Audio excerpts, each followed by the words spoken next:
अस्सलामुअलैकुम, मैं हूं मुबश्शिर हाशमी।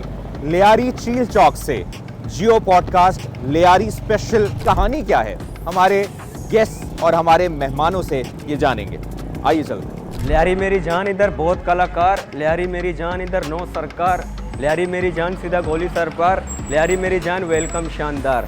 भावे मेरा गाना सुन के तेरा हलक चुप के, छोटे ये शॉर्ट नहीं सच्चाई तेरा भर के, तेरी बस की बात नहीं मत सर चढ़ पे, बातों से लग रहा है बता रहा हूँ मैं खुल के, ट्रस्ट है खुद पर तो तोड़ दूंगा पर्वत में, दूर रहो मेरे से तो पहुँचूंगा मैं हलक पे, ये गुरूर और घमंड किस बात का है ब्रो, खड़ा हूँ मैं यक पे तो साले रखते फर्क में। अब बीट पे गदर मचेगा कटेगा, पीस समय बटेगा बनेगा, साथ में हो जाते पूरे ड्रीम पे साथ में मिक्स ब्रो। हाँ काया का रिस्क लूँ, इस काम में थोड़ा भी रिस्क नहीं, फिर काया का मिक्स ब्रो। आगे सुना। हाँ किसने बोला कौन तला, मैंने दुनिया में फिर से रिबोन किया, अपनों ने नाम लिया दोस्तों ने साथ दिया, करने वाले मिले बहुत से लोग मुझे, हुए बाइक है पीछे तो जोन मुझे मतलब है बनता नहीं जानता मैं कौन है तो क्लोजिंग। हाँ कि करता हूँ रेसिंग, करूँ मैं जेमिंग, किले बाइक के साथ करूँ मैं रैप, टूटी हुई हड्डियाँ नहीं जुड़ती है बोन मिल से, नहीं रुकते चलते आए बहुत मिल से, मेरी काली कार के पीछे पड़ी कॉप्स तो बेटा मैंने कार डाली 4 गियर पे, मेरी गाड़ी चले हाईवे पे 90 मीटर होते इधर पलक झपकते जाते सारा बेटा इधर ना रखो रस्ते, ठंडा बहुत चैट करूँ बीट ऑन कर, तू विंटर का सीजन में हीट ऑन कर, गलियों से उठे करे 8 कौन सल, मेरे ट्यूशन के सर ने बोला सीधा चल डांस कर रहा, मैंने सर को बोला साफ बात कर, एक काम ही तो काम ही बता, बे मतलब के मुंह ना बना चल, बाइक सीक्वेंसिस इतने ऐसे कहाँ लड़के बिगड़ गए, हाँ 4 जन 40 से लड़ गए, स्कूल बंक सब बंद अब तक नहीं कर गए, हाँ उतारे से जितने भी सर चढ़ गए, हाँ यहाँ कितने ही कल्चर गए, बाप मरे जिनके वो सब सुधर गए, माँ मरे जिनकी वो और भी बिगड़ गए।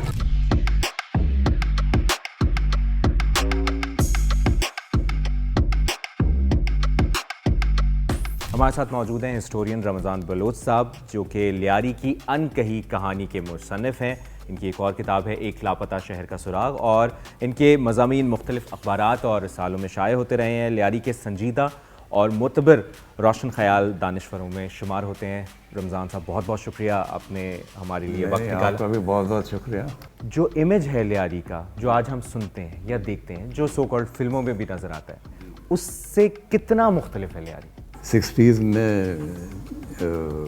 मेरा ख्याल है कि लियारी ना सिर्फ लियारी बल्कि पूरे कराची का उरूज का ज़माना था, और जिसे हम सुनहरी दौर कह सकते हैं। तो उस वक्त इल्म व अदब, सकाफ़त, स्पोर्ट्स और एक और बात थी कि यहाँ जो है डाइवर्सिटी थी। यहाँ आपको हर तबके के लोग मिलेंगे, हर ज़बान बोलने वाले मिलेंगे। पाकिस्तान में जितनी जो ज़बानें बोली जाती हैं वो सब कौमियतें आपको यहाँ मिलेंगी। यहाँ क्रिश्चियंस भी हैं, यहाँ हिंदूज़ भी हैं, सब मिलजुल के रहते हैं। 60s में कुछ लोग थे, और आप देखें बुरे और अच्छे, good guys and bad guys, वो तो हर जगह हैं, हर माशरे में हैं, हर मुल्क में हैं। तो उस ज़माने में 60s में भी कुछ बैड गाइज हमारे यहाँ थे, लेकिन कम थे। मतलब शेर मोहम्मद, दाद मोहम्मद, इनका नाम आपने सुना होगा।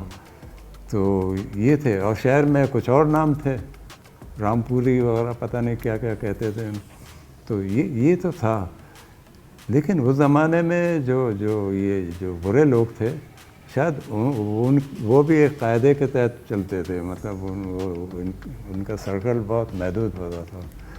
तो शेर मोहम्मद, दादुल उसी ज़माने में, ये जो चाकू की जो आप बात की है ना, ये 60s तक थी। 80s के बाद वैल्यूज़ जो होते हैं वो बदलने जो है शुरू हो गए। और आपको पता है ना, वो जनरल ज़िया-उल-हक का दौर था, और न सिर्फ लियारी के लिए या कराची के लिए, बल्कि मैं समझा पाकिस्तान के लिए भी एक जो है एक नया, एक आप समझ लें कि एक नया माशरा जन्म ला रहा था। तो उसमें जो है ये मनशियात, ये सब 80s के बाद शुरू हुए हैं। इससे पहले कोई मनशियात का कारोबार या कहीं नहीं होता था, लियारी में भी नहीं होता था। लियारी में क्या होता रहा है, माजी कैसा था लियारी का, अर्ली 2000 कैसा था लियारी का, हमारे senior journalist, senior crime reporter Zeeshan Shah हमें पूरी कहानी, पूरी दास्तान बताएंगे। बहुत शुक्रिया आपका ज़ीशान। और हम इनसे जानने की कोशिश करेंगे कि अर्ली 2000s में लियारी के बारे में क्या मशहूर था, क्या होता रहा, और साथ ही साथ यहाँ के जो गैंगस्टर्स, वो बड़े नाम कैसे बने। ज़ीशान बहुत शुक्रिया आपसे, हम बहुत सी बातें जानने की कोशिश करेंगे। बेसिक जो इन्फॉर्मेशन है वो आप यहीं से हमें बताना शुरू करें। दो बातें हैं। लियारी एक जगह हर कोई क्राइम का गढ़ कहता है, लेकिन खाली क्राइम ही नहीं है लियारी में। लियारी में बहुत अच्छी चीज़ें भी हैं, बहुत बड़ी हिस्ट्री है। साथ ही साथ अब जो एक और हमारे साथ गेस्ट हैं, मैं चाहूँगा कि वो उनसे भी आपको इंट्रोडक्शन करवाएं। वो हमें बताएंगे कि लियारी की हिस्ट्री, लियारी में डकैतों का, गैंगस्टर्स की क्या बातें रही हैं, क्या कहानियाँ रही हैं, क्या मिथ्स बनी हुई हैं लियारी के बारे में। वकास आलम अंगारिया हमारे जर्नलिस्ट। देखिए, लियारी जो है वो कराची जो ओरिजिनेट भी नहीं हुआ था, लियारी तब भी एग्जिस्ट करता था। अगर मैं ये कहूँ कि कराची जो आज फला फूला शहर है, उसकी पीछे जो रूट कॉज है वो लियारी का नेबरहुड है। अंग्रेज़ों के ज़माने में कहा जाता है कि ये एक डंपिंग ग्राउंड था, लेकिन जैसे ही अंग्रेज़ आए उन्होंने पोर्ट बनाया। पोर्ट बनाने के बाद जो पहला हल्का था लियारी का, वहीं पे सारी तिजारती सरगर्मियाँ शुरू हुई, और इसी की वजह से जो शहर भर में हमने देखा कि कारोबारी जैसे ज़राए बढ़े, वैसे वैसे तिजारती मामलात में ड्रग्स भी इन्वॉल्व होना चाहिए।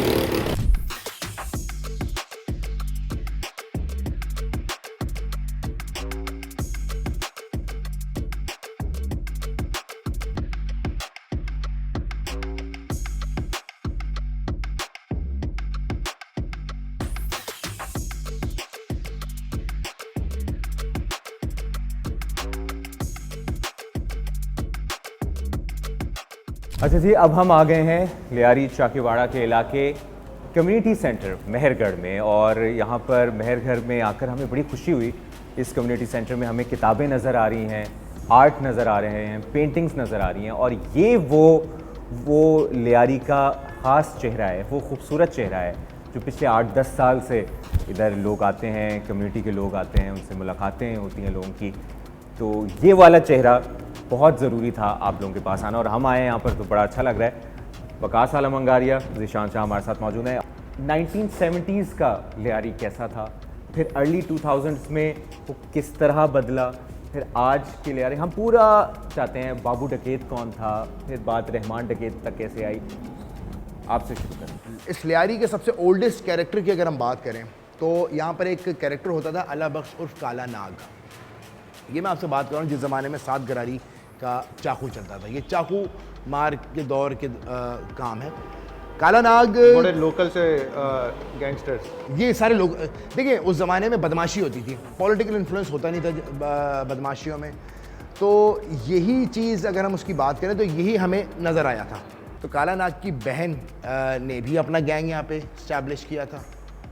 अच्छा, इसका मुझे नहीं पता। हाँ बिल्कुल किया था, और स्टेप बाय स्टेप सब ने यहाँ पे अपने अपने गैंग्स चला के चीज़ को आगे बढ़ाया। ये 70s का दौर है, लेकिन ये 80s में, अगर हम बाबू डकैत की बात करते हैं तो हम 80s की तरफ आ जाएंगे। और ये वही है रहमान डकैत के चाचू को इसने मारा था बाबू। जी हाँ, अगर हम इसको करंट या कुछ 1 दिहाई कबल या 2 दिहाई कबल की हिस्ट्री में लेंगे तो फिर रहमान डकैत के जो चचा, जिसको वो अपने वालिद के बराबर मानता था, रहमान, अब्दुल रहमान बलोच उर्फ रहमान डकैत, वो उसको उसका कत्ल में, उसके चचा के कत्ल में इसी बाबू डकैत का हाथ था। और उसके बाद में एक जिरगा हुआ था, और ये बड़ी फिल्मी कहानी है। एक जिरगा हुआ, उसके बाद में रहमान के बड़ों ने उस खून को माफ़ किया। जिस वक्त अगर हम बाबू डकैत की बात करें, जिस बाबू डकैत ने पुलिस को चैलेंज करके जो डकैतियाँ करता था या जो भी अपने क्राइम का काम करता था, तो उस वक्त कोई भी उसको क्वेश्चन करने वाला नहीं था, कोई क्वेश्चन करने वाला, पकड़ने वाला कोई भी नहीं था। अफसोस जब वो पकड़ा गया तब वो बूढ़ा था और उसको वो पैरालाइज था, फालिज़ादा था। उसके बाद में ही पकड़ा गया। मैं बाबू डकैत की भी सिर्फ बात कर रहा हूँ, हम आगे नहीं बढ़ रहे। आपने रहमान का जिक्र किया तो मैं उसके अंदर ऐड करूँगा कि जिस रहमान को उसके रहमान के ख़ानदान वालों ने जिस बाबू डकैत को माफ़ किया था, उसी बाबू डकैत को 25 लाख रुपए खर्च करके वही रहमान डकैत ने यहाँ पे लाके लियारी में लाके बसाया था। ये उस वक्त की बात है जब वो बेड रिडन था, इतना कोई ज़्यादा एक्टिव नहीं था। बाबू डकैत का जो एक बहुत बड़ा नाम था वो ख़त्म हो गया था। ऑब्वियसली नाम था, लेकिन उसके बच्चे थे। और फिर इसके बेटे ने एंट्री की लियारी में गैंग बनाने। हालांकि बाबू डकैत इस फेवर में नहीं था, क्योंकि जो इनका फ़ैसला हुआ था उसमें ये चीज़ फाइनलाइज हुई थी कि आप लियारी के जो गैंगस्टर अफेयर्स हैं उसके अंदर स्टेप इन नहीं करोगे। लेकिन इसके बेटे ने, बाबू डकैत के बेटे ने उसके अंदर स्टेप इन किया।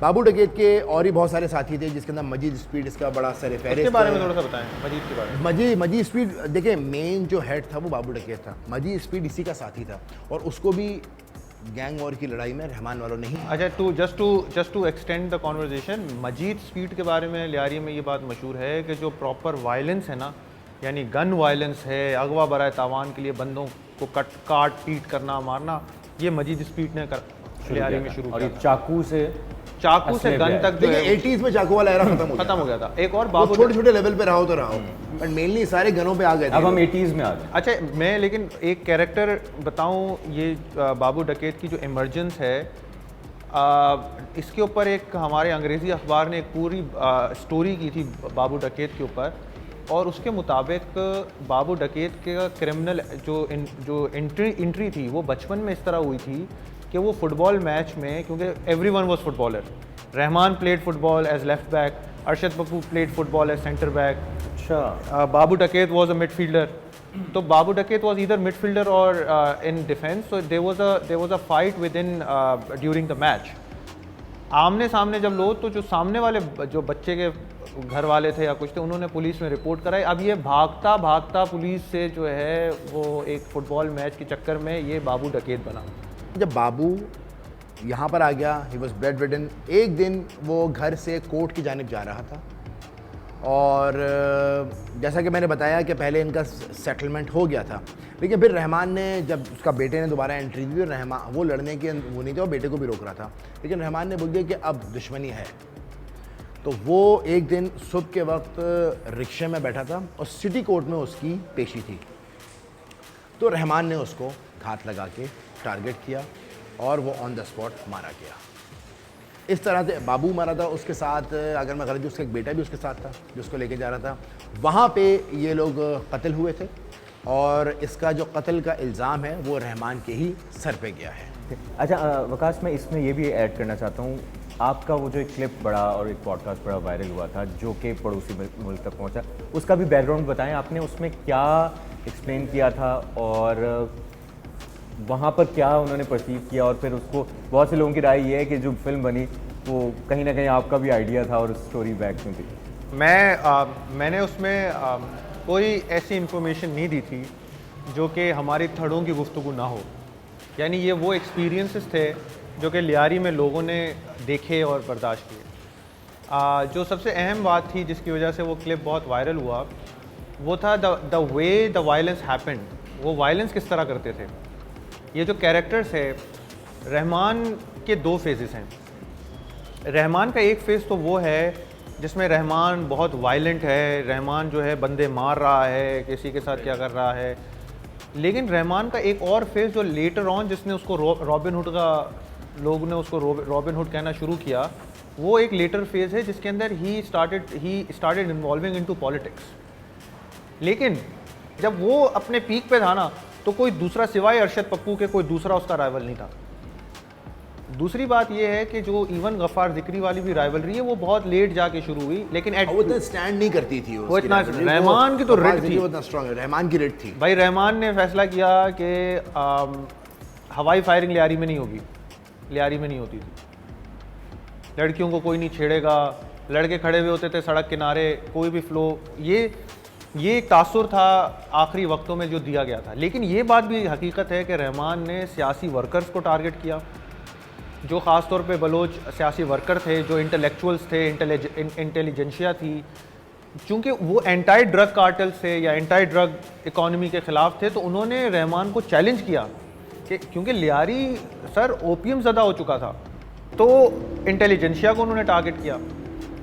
अब उस पॉडकास्ट में ये बात भी मैंने बताई कि ये जो वायलेंस था, अब अरशद पप्पू इतना वायलेंट आदमी कि वो अब दूसरे इलाके में, अरशद पप्पू लियारी का आदमी नहीं था, वो जहानाबाद शेरशाह का इलाका उसके पास था, पाक कॉलोनी इनके पास था, लियारी का वो कैरेक्टर नहीं था।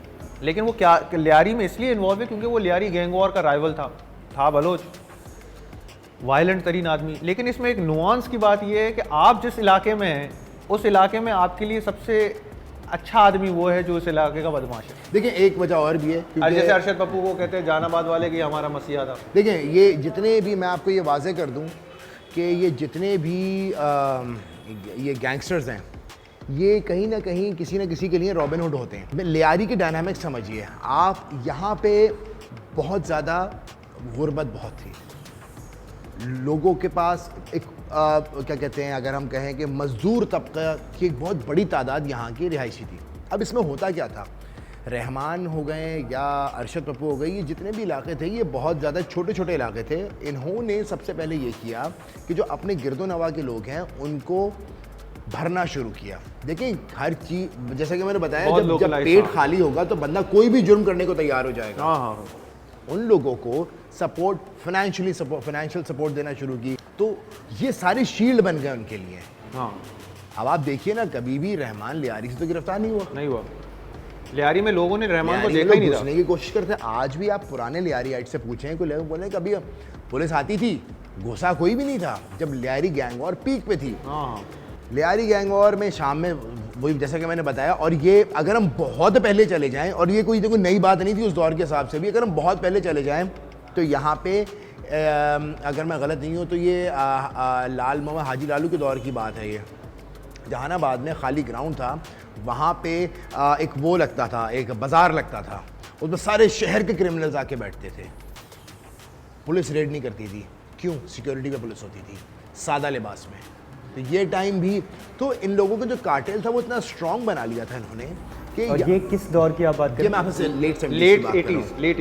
लेट 70s हाजी लालू, अर्ली 80s, जी अर्ली 80s, इस दौर की बात है। तो बताने का मकसद ये है कि ये इन्होंने बहुत वो किया था लियारी में। अब तो खैर जब से ऑपरेशन हुआ है, पुलिस ने रेड कायम की है, रेंजर्स ने रेड कायम की है, लेकिन यहाँ पे अगर कोई SHO बाहर से आ रहा है तो जो बाहर बैठा हुआ जो संतरी है उसको अल्टीमेटली यहीं पर रहने जाए, उसका घर यहीं पर ही होता था, तो वो कभी भी नहीं भिड़ता था, वो हमेशा पुलिस वाला गैंग वॉर के साथ मिला हुआ होता था, हाथ मिला के चलता था। और मैं इसमें ये भी ऐड करना चाहता हूँ वकास, कि आपने कहा कि वो लियारी में कभी नज़र नहीं आता था, तो जब एक इलाके का रॉबिन हुड है, इलाके को एक अपॉर्चुनिटीज़ दे रहा है, तो वो उसको लोग मिलते कहाँ? सर मैं आपको अभी एक बात उसका कम्युनिकेशन कहाँ होती थी? सर उसका नेटवर्क इतना मजबूत था, यहीं पीछे अफशानी गली में रहमान का अपना घर था जो अभी भी है। रहमान अफशानी गली में बैठता था थड़े पे, बाहर जो दिक्की थड़ा होता है, थड़े पे बैठता था, और उसके पूरा सिस्टम उसकी बैठक से चलता था पूरे लियारी में उसकी।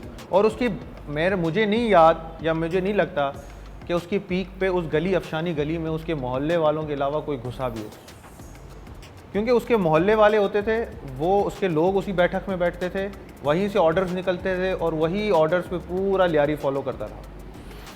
एक वाक़या मुझे ये भी पता है कि जब पुलिस रहमान को तलाश कर रही थी तो मिड 2000s में, तो रहमान ने अपने आप को गंज करा दी थी। तो पूरे लियारी के अंदर जो है वो ये था कि बस आप गंज कराओ, और सबने गंज करा दी। करवानी पड़ी, कुछ ने नहीं कराई, वो भाग गए। कैब पहनी जाती, शनाख्त ना हो कि कल को रेड लगे तो पता ना चले कि उसकी रेकी ना हो सके कि रहमान कहाँ है। फिर कैप्स उसने इंट्रोड्यूस कराई खान भाई की, सारे लोग खान भाई की कैप्स पहनने लगे। उसका अपना डिस्टिंक्ट फैशन था, जिस फैशन में वो था लियारी के लड़के उसी फैशन को फॉलो करते थे। ये तो चले उसकी वो पॉप स्टार कल्ट एक वो बना। लेकिन ऑन ए लाइटर नोट, ये जो फिल्म में दिखाया गया है कि क्या ऐसे ही सब गलत है, सब नहीं छोड़ दीजिए, सब गलत है सर। देखें बात ये है कि अव्वल तो कोई अदब आदाब लियारी में नहीं करता, ऐसा कुछ भी नहीं होता, आदाब अदब कुछ नहीं करता, कुछ नहीं होता। आपने कितने लोगों को आंखों में सुरमा लगाया है, हाफ स्लीव्स के सलवार कमीज पहन के गले में तावीज़ बांध के। और दूसरी बात ये कि ये जो बताना कि वो पब्लिक फिगर आया, उसने कभी मजमे में तकरीर नहीं की, वो कभी तकरीर नहीं करता था। जो अहम बात है, देखें लियारी में उसका गैंग मजबूत था, उसके लोग बड़े इंटैक्ट थे, लोग उसके साथ थे। उसकी जो राइवलरीज थी ना, अरशद के अलावा जो बलोच इंटेलिजेंसिया थी उसके गुजारे, वो उसके ख़िलाफ़ थे। वो चाहते थे कि यहाँ पे अमन जो है वो दहशत की बुनियाद पे ना हो, अमन जो एक्चुअल अमन है उसी बुनियाद पे। और ये फिर अल्टीमेटली हुआ भी यही जो वो कहते थे कि ये लियारी से निकल के पूरे कराची में फैल गया। आखिरी की जो बात है, जब हम आएंगे उस पर तो मैं उसकी इंडिकेशन दे दूँ, आखिर में वो लियारी गैंग वॉर नहीं थी, आखिर में वो कराची गैंग वॉर थी, उसमें सब इन्वॉल्व थे।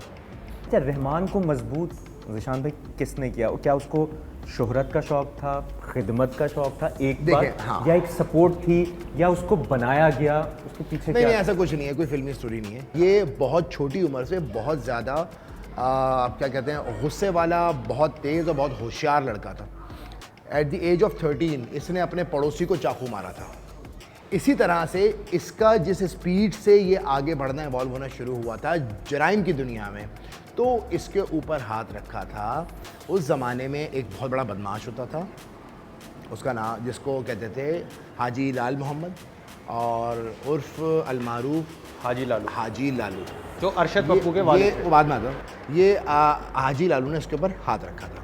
हाजी लालू उसको अपने बेटों के, उसके 7 बेटे थे, टॉप ऑफ द लाइन जो टॉप लिस्ट में बेटे थे उसका, वो एक था अरशद पप्पू, एक था यासिर अराफात, और बाकी के और भी बहुत सारे थे। लेकिन जो ये मेन कैरेक्टर्स थे, ये इसके बेटों की तरह था रहमान।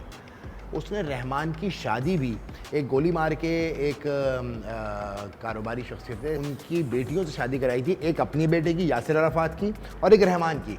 तो रहमान और यासिर ये दोनों हमजुल्फ भी थे। अच्छा, कहानी बिगड़ी कहाँ से? देखें, हाजी लालू का कंट्रोल था, कंट्रोल सारा का सारा था, ये सारा कंट्रोल आ रहा था जहानाबाद से। अब 2 बातें इधर आती हैं। एक कहानी आती है कि इसने पैसों का तकाजा किया था कि भाई इसके कोई 1 करोड़ रुपया हाजी लालू के पास जमा थे। लियारी का मामला ये देखता था, तो उसने पाक कॉलोनी में 2 लोगों को गिरफ्तार करवाया, जिनमें एक था यासिर अराफात, उसका अपना बेटा, और एक था रहमान बलोच। इन दोनों को हाजी लालू ने गिरफ्तार करवाया। गिरफ्तारी के बाद में इसकी तो बेल करा ली, यासिर अराफात की। आज इसकी बेल नहीं कराई। इसने मैसेज भी भिजवाया मुतादिद बार मुख्तलिफ ज़राए से कि भाई मेरे पैसे भी तुम्हारे पास पड़े, मुझे बेल आउट तो कराओ। तो मतलब कौन से पैसे? यहाँ पे ये लड़ाई अमली तौर पे, जो गैंग वॉर जिसे आप कहते हैं, ये था वो फर्स्ट स्टेप जिससे गैंग वॉर का आगाज़ बनता था। ट्रस्ट टूटने से। रहमान, क्योंकि ज़ाहिर बात है इतना कमज़ोर आदमी वो भी नहीं था, वो जाता था सिटी कोर्ट में, उसकी पेशी होती थी, और कुछ ज़राए से इस बात की भी तस्दीक है कि वो घर पे मिलने भी चाहता था उसके दौरान, जब इसकी पेशी पे लाते थे, और एक दिन गया और वापस नहीं आया। कुछ ये लोग कहते हैं, कुछ कहते हैं ये सिटी कोर्ट से ही भागा था, टेक्निकली भागा ही था। ये वहाँ से फ़रार हो गया, फिर किसी के हाथ नहीं लगा, और उसके बाद में लियारी आके इसने अपना गैंग को इस्टेब्लिश करना शुरू किया। वहाँ से जब गैंग इस्टेब्लिश हुआ तो फिर इस दोनों ने एक दूसरे के लोगों को मारना शुरू किया। अब इलाका डिवाइड पता है कहाँ से हो रहा है? अगर आप यहाँ जहाँ हम बैठे हैं, इसी सड़क पे हम अगर जाएंगे थोड़ा सा आगे, तो वो है मीरा नाका। मीरा नाका पुल के उस तरफ का पूरा इलाका अरशद पप्पू के पास था। अच्छा, ठीक है। यानी लियारी नदी बीच से गुजरती है, लियारी नदी के बाद से शुरू होता है शेरशाह, उसके बाद जहानाबाद, पाक कॉलोनी का पूरा इलाका, ये था अरशद पप्पू के पास।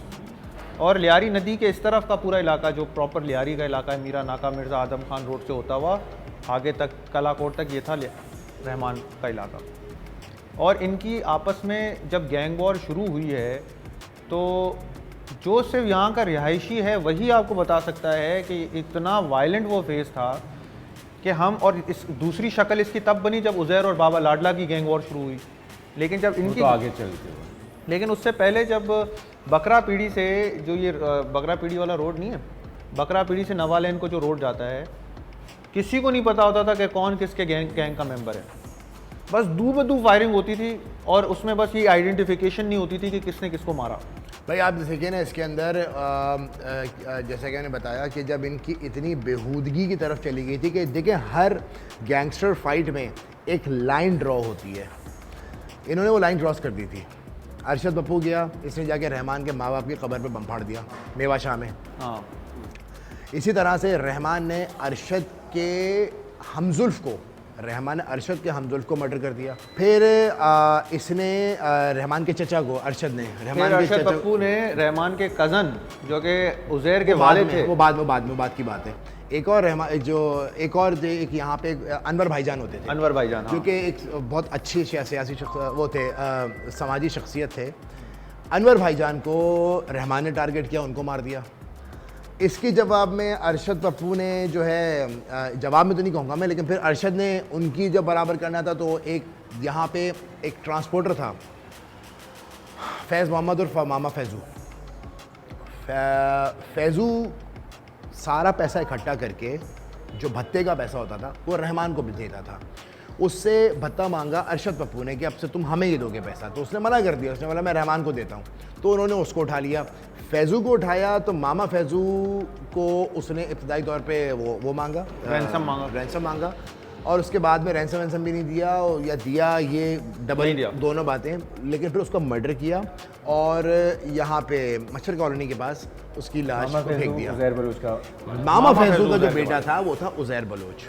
उज़ैर बलोच का इतना बड़ा नाम नहीं था, बल्कि 2003 में अगर मैं गलत नहीं हूँ तो इसको, या 4 में अगर मैं गलत नहीं हूँ तो साल आगे भी हो सकता है, इसको अरेस्ट भी किया था। ये सजावल से अरेस्ट होकर आया था। अच्छा, चौधरी असलम ने ही अरेस्ट किया था इसको, फिर ये बाद में बेल आउट हो गया था।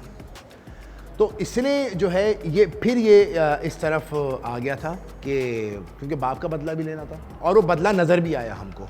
जैसे मैं हम बदले के ऊपर जो मैंने सबसे पहले बात की कि बदले पे बदला, तो वही बदला फिर हमें आगे भी नजर आया। अच्छा, ये आमने सामने कभी नहीं आया अरशद पप्पू और रहमान डकैत की? उसने उसके बंदे मार दिए, उसने उसके तो गैंग वॉर ऐसी होती है। वो फिल्मों में होता है कि आमने सामने आ गए, बट मेनली गैंग वॉर्स तो ऐसी होती है। पर्सन टू पर्सन फाइट थे, देखें ये तो नहीं होती, और ये गैंग्स इस तरह ऑपरेट नहीं करती। गैंग्स हमेशा शैडोज़ में ऑपरेट करती हैं और मौके के पास ऑपरेट करती हैं। अब जब तक हम अभी ये जब रहमान वाले इस फेज़ में आए, मामा फैज़ू को जब इन्होंने उठाया तो मामा फैज़ू को मारा, उसके बाद उज़ैर गैंग वॉर ज्वाइन किया। उस ज़माने में रहमान का जो सबसे मिलिटेंट विंग का टॉप कमांडर था वो था बाबा लाडला।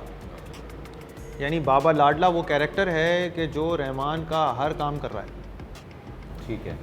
अब हुआ ये कि मोस्ट लॉयल भी था, लेकिन चूंकि पैसा उज़ैर देख रहा है, इकॉनमी जो ड्रग की इकॉनमी है, जो भत्ते की इकॉनमी है, उसका हिसाब रखना, उसका किताब रखना, उसकी वजह से गैंग में उज़ैर की जो वक़्त थी वो और मजबूत हो गई, उसकी स्टैंडिंग मजबूत हो गई। और इसके बाद जब रहमान 2009 में उसको चौधरी असलम ने उस पर ये बात बताएंगे किस तरह हुआ क्या हुआ, उसके मरने के बाद जो पगड़ी मिली उस गैंग की वो बाबा लाडला के बजाय उज़ैर को मिली, जिसके बाद एक और गैंग वॉर शुरू हुई बाबा लाडला और उज़ैर के दरमियान। And that was one of the most violent phases that Lyari has ever seen. मैंने बहुत सारे गैंग वॉर के अरेस्टेड मुल्ज़िमान का इंटरव्यू किया है, लातादाद लोगों का किया है। मुझे सब लोगों में एक चीज़ कॉमन नज़र आई, कोई हड्डियों में ड्रिल करता था, जैसे बोल्ड ड्रिलिंग कहते हैं, यहाँ पे मारने के लिए हड्डियों में ड्रिल कर रहा है, कोई सर में ड्रिल कर रहा है। इन सब में एक चीज़ कॉमन थी, नशा। ये उसने मुझे याद है आज भी SIU ने को अरेस्ट किया था, उससे मैंने इंटरव्यू किया तो उसने मुझे ये बात वाज़ेह तौर पे कही थी कि हम तरियाक पीते थे और तरियाक पीने के बाद हमें कुछ समझ में नहीं आता था, फिर जो काम करवाने करवा लो। तो इसको जो बताया ये वही चीज़ है जो इन्होंने ही इसके अंदर इंट्रोड्यूस कराई थी, जिसका निशाना ये खुद बने। ये ऑल्दो मैं इतनी ब्रूटैलिटी को सपोर्ट नहीं करना चाहिए, जो कि गैर इंसानी हम उसको ये कहें, गलत नहीं होगा। जिस वक्त अरशद की बेल आउट हुआ था, मैं इसका थोड़ा सा बैकग्राउंड ही बता दूं। अरशद के ऊपर बहुत सारे केसेस थे, अरशद की बेल हो गई थी। अरशद यहाँ पे एक उसमें एक डिफेंस में एक अपार्टमेंट में बैठ के पार्टी कर रहा था। उस घर में उस वक्त अरशद था, यासिर अरफात था और अरशद का 10 साल का बेटा था। वहाँ पे घर नॉक होता है, इन्होंने चेक किया तो देखा पुलिस वाले हैं। यासिर परेशान हुआ, उसने बोला भाई पुलिस वाले आए हैं। Arshad was very satisfied. उसकी वजह ये क्योंकि उसको बेल हुआ था, कोई नया केस भी नहीं हुआ था, उसने बोला बुला लो। ये अंदर आए, उसमें 3 SHOs आए थे वहाँ पे जो कि लियारी के ही थे, बड़ा फिल्मी 3 अफसरान थे। वो आए, अरशद को अरेस्ट किया, इसका बेटा रोने लगा, उसको भी ले लिया साथ में। अरशद और यासिर को लेके लियारी में आए। बेटे को जो बच्चा था उसको हैंड ओवर कर दिया अरशद के घर वालों के, जो यहाँ पे है ना फैमिली हो सकती है। और फिर अरशद को जो बताया गया है कि उसको इतने बहिमाना तशद्दुद किया गया है। ज़ीशान भाई, फास्ट फॉरवर्ड, चौधरी असलम आता है, चौधरी असलम आते हैं, उन्होंने वो उनका क्या रोल होता है और फिर इनकी राइवलरी के बारे में। देखिए, मैं थोड़ा सा वकास ने जिस बात का जिक्र किया उसको थोड़ा सा मैं 2-3 स्टेप पहले लेके जाऊंगा। अमन कमेटी बनाई थी रहमान ने, सही है, हाँ। और ये बनाने के बाद में जो इसका ये इस स्टाइल में अमन कमेटी बनाई गई थी, ये अमन कमेटी नाम की थी बस। और उन्होंने यहाँ पे 2 ऑफिसेज भी बनाए थे, खारादर में, मीठादर में, इन एरियाज़ में ऑफिसेज भी बनाए थे, जस्ट लाइक MQM का जो उनका जो एक स्ट्रक्चर है पार्टी का, उसको उस तरीके में इन्होंने उसको फॉलो करना स्टार्ट किया था। अमन कमेटी के बाद में अमन कमेटी को लॉन्च करने के बाद में इन्होंने अपना नाम सरदार अब्दुल रहमान बलोच कर दिया था, जिसमें सरदारी आ गई थी और पगड़ वगड़ पहनना शुरू हो गए थे। अब हम बात करते हैं चौधरी असलम की। चौधरी असलम की एक उस वक्त मुशर्रफ दौर की मैं बात कर रहा हूँ, MQM बहुत पावर में आ गई थी। उस वक्त के वज़ीर दाखिला थे रऊफ़ सिद्दीकी। उन्होंने एक आइडिया दिया था, बोला कि लियारी का जो गैंग वॉर है जो बहुत ज़्यादा बढ़ती चली जा रही है, उसको कंट्रोल करने के लिए एक फ़ोर्स तश्कील दी थी, एक पुलिस का एक ब्रैकेट बनाया गया था जो कि प्योरली लियारी पे ही ऑपरेशन करेगी, और उसका नाम रखा गया LTF, Lyari task force. Lyari task force ने फिर इनके ऊपर बहुत कार्रवाइयाँ की। लेकिन इससे पहले कोई टास्क फोर्स नहीं बनी, टास्क फोर्स नहीं थी, किसी ने नहीं देखा कि टास्क फोर्स नहीं थी। लोकल लेवल पे पुलिस इतनी पुलिस कंट्रोल में थी, जाहिर बात इन सबके। तो जब LTF बनी, लियारी टास्क फोर्स जब बनी, तो उन्होंने फिर कार्रवाई का आगाज़ किया। और मैं इस कार्रवाई में बता दूं कि चौधरी असलम शहीद, उनके साथ इरफान बहादुर थे। इनके पास एक इन्फॉर्मेशन आई, हब में एक जगह है वाइट हाउस, वहाँ की इन्फॉर्मेशन थी कि रहमान वहाँ पर मौजूद है।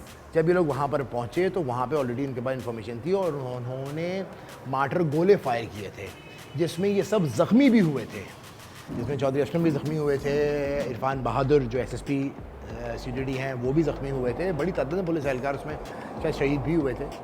और ये वहाँ से भाग गया था। रहमान को दोबारा से इन्होंने गिरफ़्तार किया था और गिरफ़्तार करके साइट एरिया में एक घर में उसको रखा था, और उसको गिरफ़्तार भी कोयटा से किया गया था, कोयटा में सिटी थाने की हदूद से। और उस वक्त वहाँ के जो SHO थे सिटी थाने के, वो एक बड़े मारूफ शख्सियत हैं जो कि कराची पुलिस का एक बहुत बड़ा नाम ले चुके हैं। मैं कह रहा हूँ नाम ले लें, रावण बार, उसमें क्या हुआ, रियलिटी है। उनका कोई इन्वॉल्वमेंट नहीं था, बट वो सब वहाँ के वो था, मतलब वो कराची का एक वहाँ पे SHO था। इन्होंने वहाँ से उसको अरेस्ट किया था, उसके बाद में यहाँ पे लाके रख दिया था, लेकिन शो नहीं किया था। वहाँ से रहमान भाग गया था। यहाँ पर एक वो भी शहीद कर दिए गए, जो बाउद्दीन बाबर जो उस वक्त इंस्पेक्टर होते थे, और उनकी कस्टडी में था ये, और ये वहाँ से भाग गया था रहमान, जिसके बाद में उन्होंने भी काफ़ी ज़्यादा हार्ड टाइम फेस किया था। LTF अपना काम कर रही थी, इस चक्कर में एक और बहुत बड़ा नाम होता था गैंग वॉर का ही, उसका नाम था माशूक ब्रोही। माशूक ब्रोही को चौधरी असलम ने जो एक मुकाबला हुआ था, मैं उस तफसीलात में नहीं जा रहा, तो लेकिन एक ख़बर आई कि माशूक ब्रोही को मार दिया। जब बाद में पता लगा तो वो माशूक ब्रोही नहीं था, वो था रसूल बख्श ब्रोही। तो उसके चक्कर में काफ़ी ज़्यादा पुलिस ने बैकलैश भी फेस किया था, और फिर उन्हीं चौधरी असलम ने जो रियल माशूक ब्रोही था उसको भी इनकाउंटर में वो भी मारा गया था। विद द पैसेज अपने पीपल्स पार्टी इलेक्शन जीत गई थी, तो रहमान का जो एक क्या कहते हैं, जो बहुत ज़्यादा उसका कॉन्फिडेंस था वो बहुत ज़्यादा हाई हो गया था। अमन कमेटी बन चुकी थी। बिल आखिर करते करते वो दिन आ जाता है, और चौधरी असलम जो कि इसके पीछे लगे हुए थे, उन्होंने इनको इनके साथ मुकाबला किया। और कहाँ पे एग्जैक्टली कौन सी जगह थी? जो शो किया गया है वो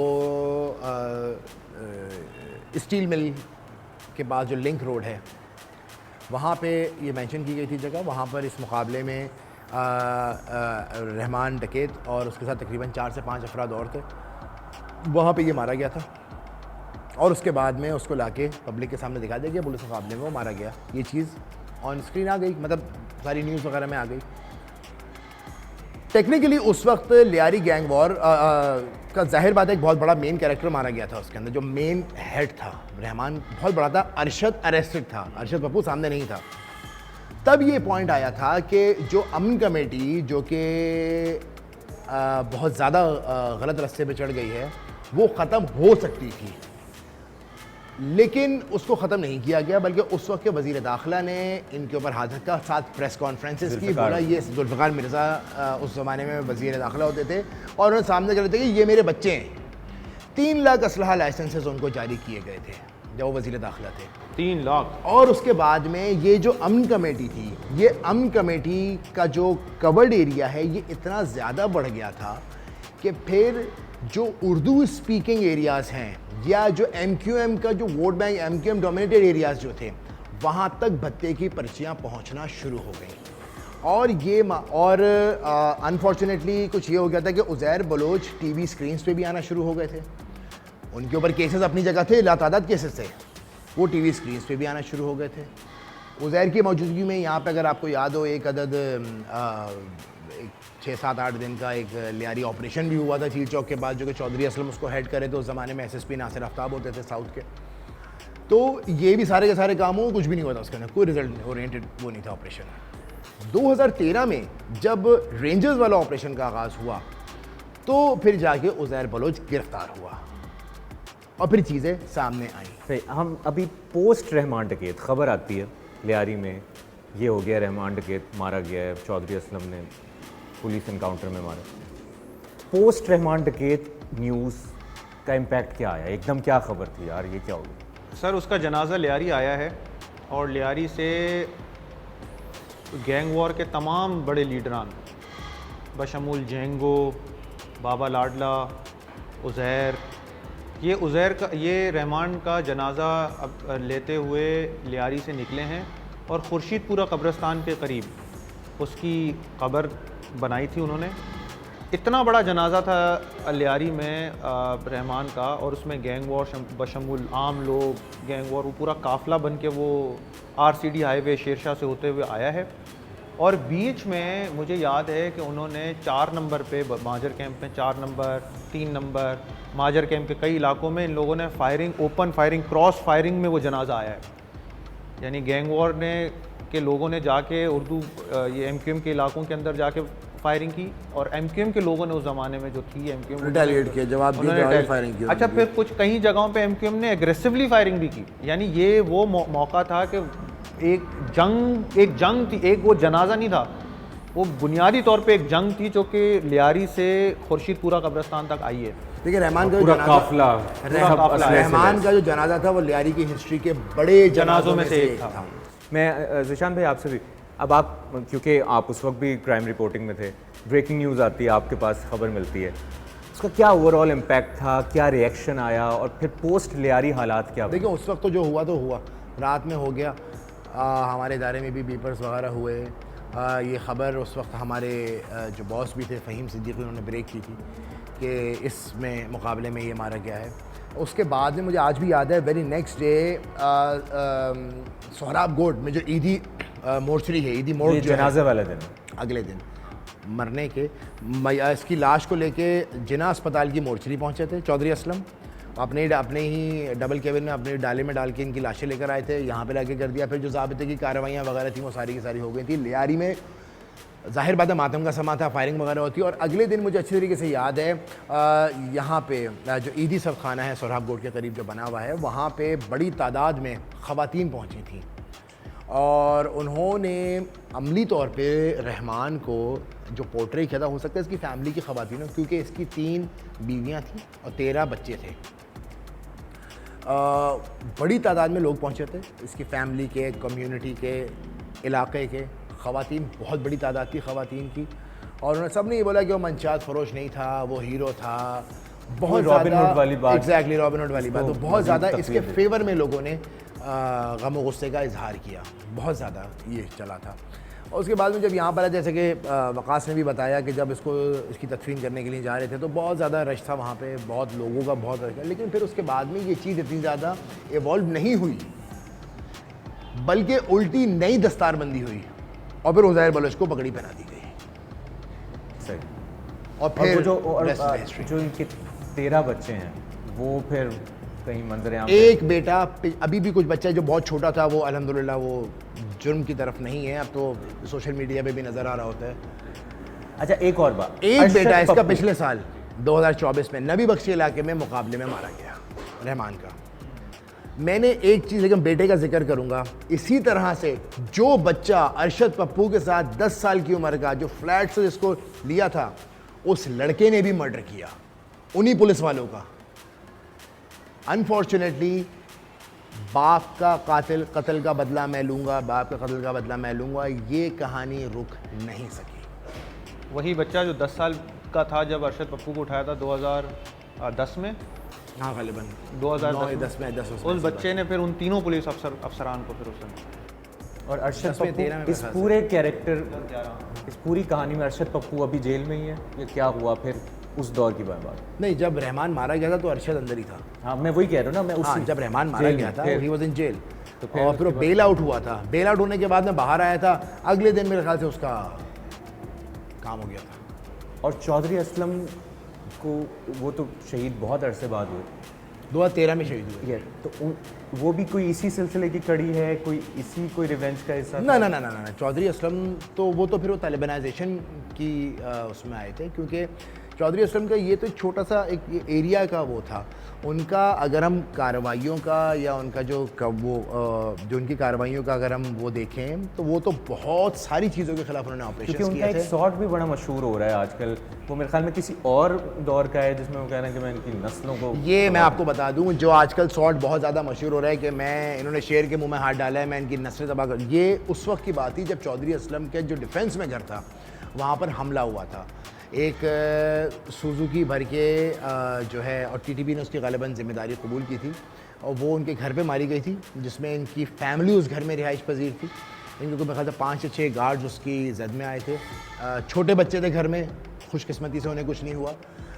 लेकिन जो घर पे हमला हुआ था, तो वो जो आजकल चल रहा है जिसको लोग अक्सर लियारी के साथ अटैच करते हैं, वो इससे ताल्लुक़ नहीं था, वो उनके घर पे हमला हुआ था।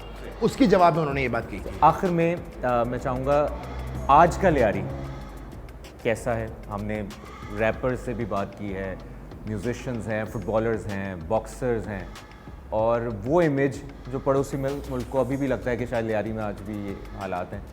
आज का लियारी कैसा? लियारी के बारे में एक बात मशहूर है कि जब हारून फैमिलीज़ यहाँ होती थी पीपी से पहले, तो उमरा के घर में कुंदन लाल सेगल सुना जाता था, और वही कुंदन लाल सेगल, केल सेगल, लियारी की पान की केबिन्स पे सुना जाता था। शौरा जैसे नून मीम दानिश, पॉलिटिकल वर्कर्स जैसे लाल बख्श रिन, सियासी workers, rappers, musicians, footballers, boxers, इनका ये लियारी गढ़ था। इसलिए नहीं कि ये कोई अननेचुरल सी जगह है, इसलिए कि इन गलियों में, इस पॉवर्टी में, इस गुर्बत में और एक हिस्टोरिकल ट्रेडिशन में इस खित्ते के अंदर ये आर्टिस्टिक सेंस डेवलप हुई है, जो कि इस गैंग वॉर के पीरियड ने बड़ी कोशिश की कि वो इसको एरेडिकेट कर दे, ख़त्म कर दे, वायलेंट कर दे।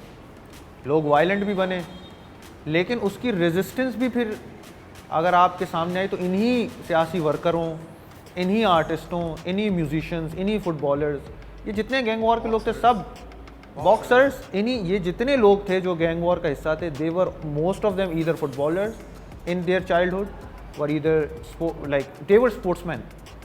Sports never left Lyari.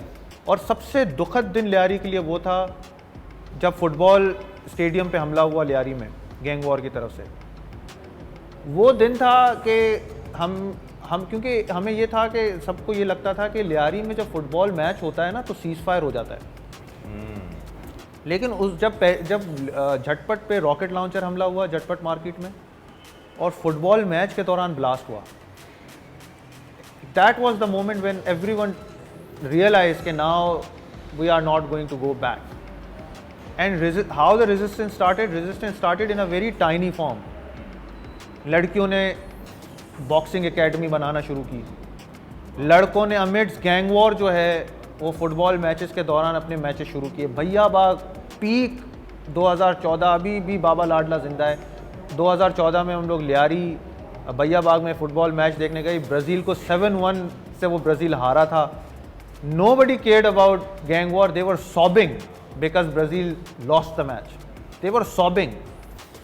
फिर उसके बाद हमने ये देखा कि 2022 में जब अर्जेंटीना देखा तो they were again sobbing.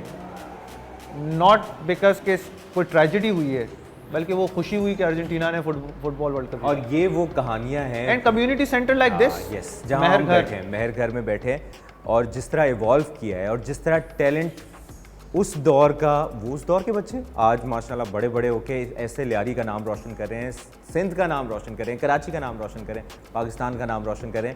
तो ये कंक्लूडिंग लाइन मैं ज़रूर करना चाहूँगा कि फ़िल्म धुरंधर में जो कहानी बताई गई है, जो गलतियाँ हैं, वो बहुत बड़ी बड़ी गलतियाँ हैं। ऐसा कुछ नहीं है जितना उन्होंने एग्जैजरेट करके बता दिया। वकास आलम आप हमारे साथ मौजूद थे, ज़ीशान शाह आप हमारे साथ मौजूद थे। आप दोनों का बहुत बहुत शुक्रिया। अपना ख्याल रखिएगा। अल्लाह हाफ़िज़।